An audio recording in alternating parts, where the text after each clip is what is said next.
Hello everyone, welcome back to my channel. Tonight we are going to read together the Toys' Night Before Christmas, illustrated by Susanna Ronji. This is a toy box tale for the holidays. To Noah, Jackson, my beloved grandchildren, and all the children in the world, have a Merry Christmas. Let's get started.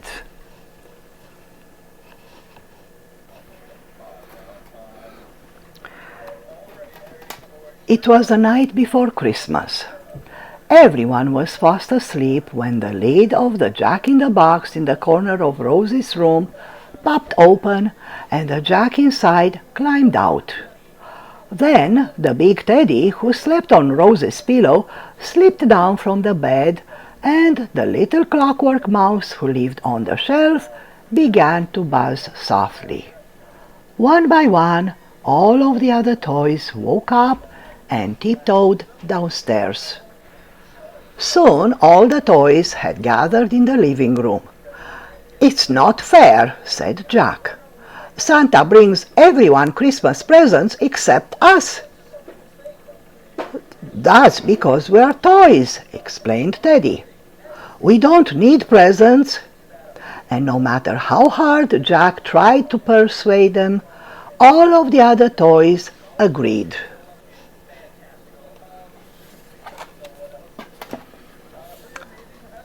After the other toys had gone back to bed, Jack found some material. He made himself a red and white Santa costume and a little sack to go with it.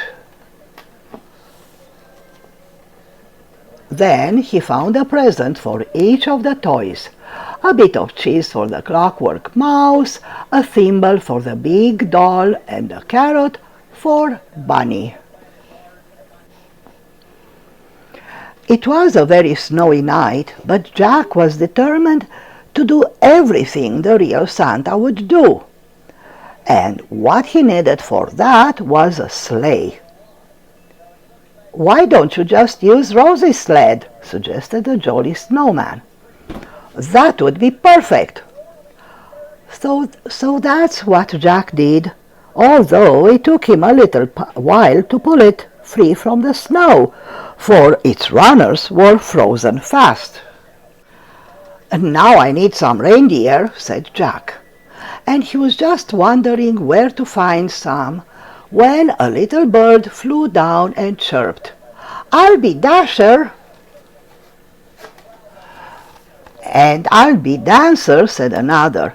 "And I will be Donner and Blitzen," cried two others. So there were lots of birds eagerly fluttering around Jack's little sled. The birds fastened some beads to the sled, and with a flutter of tiny wings they pulled it into the air. As they got higher and higher, Jack started to wonder if it was such a good idea after all. "I wonder if this is how the real Santa feels," he thought as he looked down and wished he hadn't. The ground did seem very far away. At last Jack landed on the roof and began climbing down the chimney. It wasn't difficult to begin with, but it got narrower the further he went. He started to wonder how Santa, who was so big and round, ever managed to get to the bottom. And then he got to a point where he just couldn't get any further down. No matter how he wriggled or jiggled, he was lodged firmly in the narrow little chimney. He was stuck!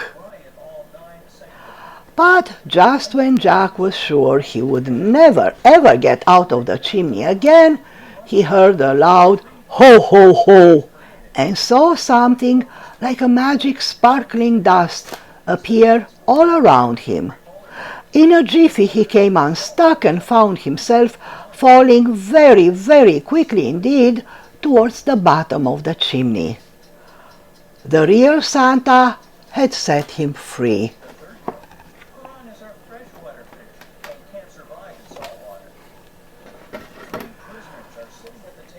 Upstairs, the other toys were very surprised to hear a crash and a bang coming from the living room, and they all ran downstairs to see what the matter was. There they saw Jack sitting in the fireplace looking very bedraggled indeed, and coming after him was a pair of legs that could only belong to the real Santa.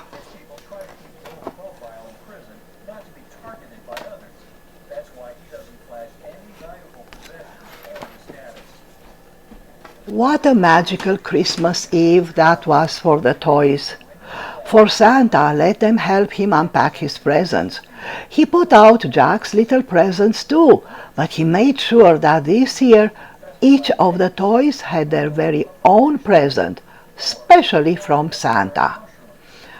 And do you know, just as she was waking up, Rosie was really sure, that she heard the shrill whistle and the deep, merry, joyful voice, ho-ho-hoing, far, far away, and calling, "Happy Christmas to all, and to all a good night."